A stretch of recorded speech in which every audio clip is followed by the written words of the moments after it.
How you doing on time? I'm good. Okay. I'm just hot. Yeah. Can me we too. explain that I'm actually at a race? Yes. Why are there less motorcycles under the Christmas trees? You know, I've got 2 kids.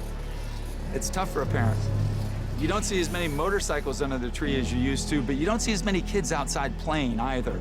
There's a whole bunch of empty baseball fields around here. There's a whole bunch of empty soccer fields. We just have a generation that is doing a lot more stuff indoors.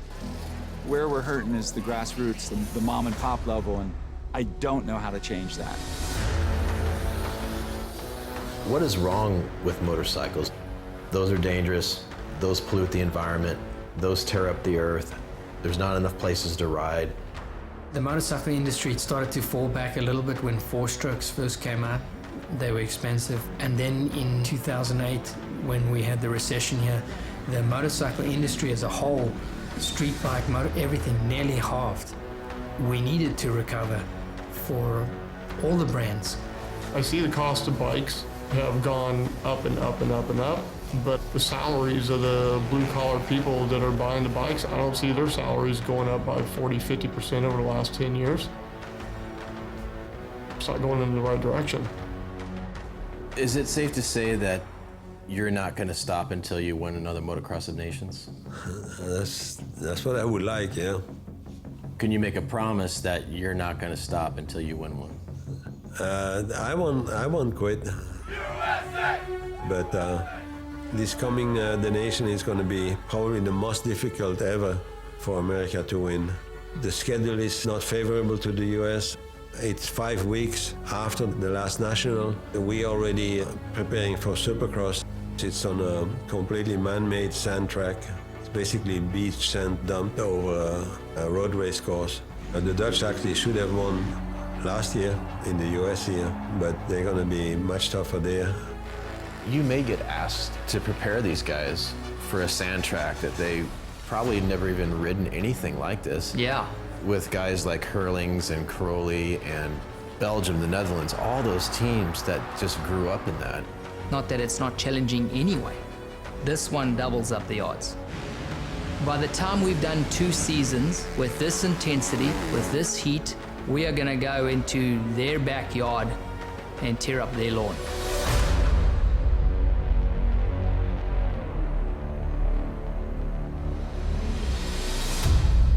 I want him to be touching on that red, okay? With but he's the red pacing. line? Yes, that red line there, that's where I want more of, because that's race right there. He's hovering. He's not in a bad zone, but he's not in the premium. He still has some ammunition. Doing a couple 3-lappers now. I want to see some performance. No, it's 3. 2. 2 3s? Yeah. And don't you laugh too much. Let me tap your mouth. Don't you start laughing too early. Look at you slacking in the beginning too. Look at this guy playing games in the beginning, looking at the squirrels. What was my man? Because I'm a little bit tired from yesterday. No, that's not. Where are you at with Marvin? He's like the 2nd place guy behind Tomac. He hasn't really won that big premier championship yet. You guys just signed him for a few more years. What does he still need to do to be that guy? I think be less emotional when he makes a mistake. One of the Rockstar Huskies has got the start. Oh, and a rider down. Muskin was the one that went down. Disastrous start for him. Joey Savacci in the green 17 is going to lead them into turn 1. Muscat again is down early and is going to have to go into comeback mode for the 2nd straight race.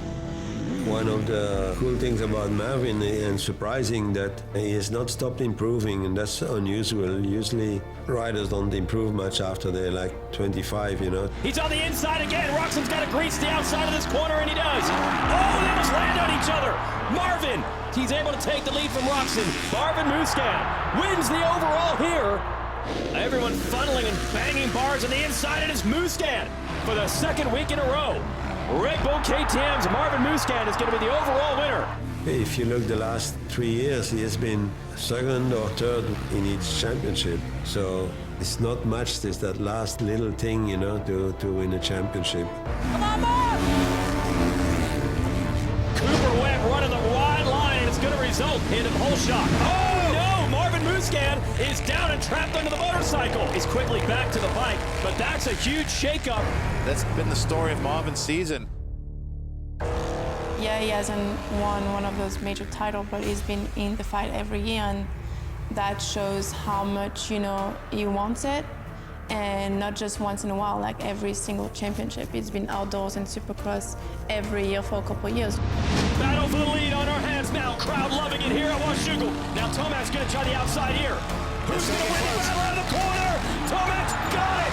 Muscan did everything he could, but it wasn't enough. Eli Tomac to the lead. We've been dealing with injuries too during the season and stuff, but he still hasn't missed races either. I feel like even in the toughest times when he was not 100%, like the team did see that he was giving everything he had. And that commitment is a lot. Everything he did, he gave it all. So no regrets there. Can Roczen and Muscan stave off championship elimination? Or is Eli Tomac about to take his third straight championship in this division? Good start for Tomac, but he's going to get pitched off. It's going to be Osborne. He pushes Muscan out. That actually helped Tomac move to second, and now Tomac to the lead.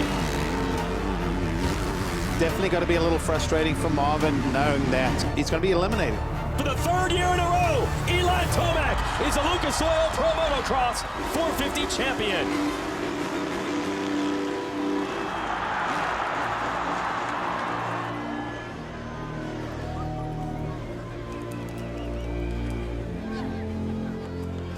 It's definitely the bad results that hurts you, physically, mentally. You know you're capable of winning or doing good, but things happen and you question yourself. I'm gonna turn 30. We've seen many riders retiring before that. So me and my wife, we do talk about it. Like, but at the end of the conversation, it's like, what else we would be doing? I mean, yeah, I have a kid and stuff like that, but you know, we want to enjoy it as much as I can. I mean, I feel pretty good. I don't want to look at my age, really. You know, it's not because I'm turning 30 that I can't win anymore, you know? When you were a kid and you realized that you wanted to be a racer, how soon after did you know that you needed to come to America? I don't even know myself. It's just, I remember right after school, I would ask my mom just to drive straight to the track. You know, didn't want to go home, you know, especially in summer, you know, the days are longer, and my brother, my dad, my friends, they're already there. All I wanted to do is come here to the US and race that biggest championship in the world, so that's about it. You don't look, you don't look. Which president was it for? Which president was it for? George Washington. Yep. The first president of the United States. Yep, thank you, George. Do you want me to take a picture of all of you guys? If you don't mind. Yes. Americans came to liberate, not to conquer, to restore freedom and end tyranny. Thank you, America. We needed your help. Oh my gosh! Look at the view! I was a teenager during the 50s, and Europe was very aware that they got a lot of help from America, and pretty much every movie you saw, if you went to the theater, was American-made movie, you know. Those movies, they always had a happy ending. You know, everybody had a swimming pool and had a Cadillac, and pretty much everybody looked up to America for, you know, that's the place, you know, that's the best there is. For me, it was kind of like a dream, you know, and like a distant dream. One day I want to go there, you know. And then I got to come here, and then obviously not everybody had a swimming pool, and not everybody had a Cadillac, but you know, there was a lot of opportunity and so many possibilities in the U.S. I was feeling nostalgic last night when I watched On Any Sunday, but I think nostalgia can be dangerous. You could sit here and talk about the way it used to be, or you could look towards the future. We can build this sport for our children and our grandchildren and invest in giving them the same experience that we got. So how do we fight this? It's getting people to just do it. I'm not saying every time it's perfect, but I think in a lot of cases it's been great for families. When you're a kid and you ride a bike, that feeling of freedom and control and enjoying it are with you for life. I know just here in our company with the GNCC and our off-road group, they sometimes get 1,700 riders in one race. KTM is working on a new e-bike 50, and this bike can go from a 50 up to a 65. So you can change the height of the bike, you can change the bodywork of the bike, and these are ways to try and reduce the cost to the parents buying a motorcycle for the first time. If you had a small electric bike that your kid can ride in the backyard and it's not irritating the neighbor with the sound or whatever, who knows where it's going to go. Dirt biking is tough. Riding dirt bikes is dangerous. We all know it. Like, we've all known it since we were little kids, throwing our legs over 60s. Like, you knew then when you hit the ground that it hurt. That's why the sport is as amazing as it is. It's not simple, it's not easy. You have to be so fit, and it's you, it's a machine. Outdoors, it's 39 other guys that you're battling. That head-to-head competition, I mean, it doesn't quite exist in any other form of professional sports. I think that's why so few people will actually succeed at it. I don't think there's a better way to spend your weekend. Go to a motocross track and dad is the mechanic, mom is the pit boss. Plus, there's just the sheer joy of riding dirt bikes. I like the community of this. I like the commitment we all make. I feel like I know more people at a motocross race than I know in my neighborhood. And I wouldn't trade this for the world. I've always said, if I ever won the lottery, I wouldn't quit my job. I'd be late for work on Monday, but I'd still be there sooner or later. Probably for Mal Motorsports, I think, is the best combination between man and machine. Overall, the team can do a lot to help the rider, but once they're behind the gate, it's mostly the rider. Last year, we just got cleaned up at the Motocross of Nations. To an American, it stings a little because we were used to just winning everything. But the dollars are earned on the Supercross track. So if you take that as your main motivation to go out and win a Supercross title, I don't know how the culture and the way that this event is viewed is ever going to change. I know for a fact that Roger does not want to stop with anything until he's got that title back on American soil. He loves it so much, it's important, so I think we'll get it back. Eli is an awesome rider. He just won his third national championship. It would be cool to have him, but at the same time, for him, it would be cool to have a Supercross title also. So if they feel that they need to sit out the nation this year for that reason, then that's their choice, you know.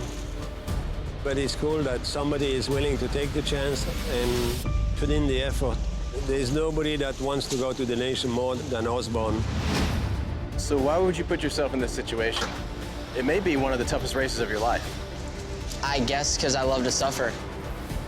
I could just take September mostly off, but I feel an obligation for my country. It was one of my first dreams as a racer to be part of those 3 guys that get selected each year, and we have some of the best riders in the world. There's a lot of haters, you know, that we've been called already the B team and all this stuff, but at the present moment, we're the best guys that could be chosen that are willing to go. If Roger wants to win one more, then I think we're in good hands. I agree. Because look what you guys did here at KTM. Look what he's done throughout his career. I mean, you guys are winners. That's all we need is somebody with his presence, charisma, history to guide the ship.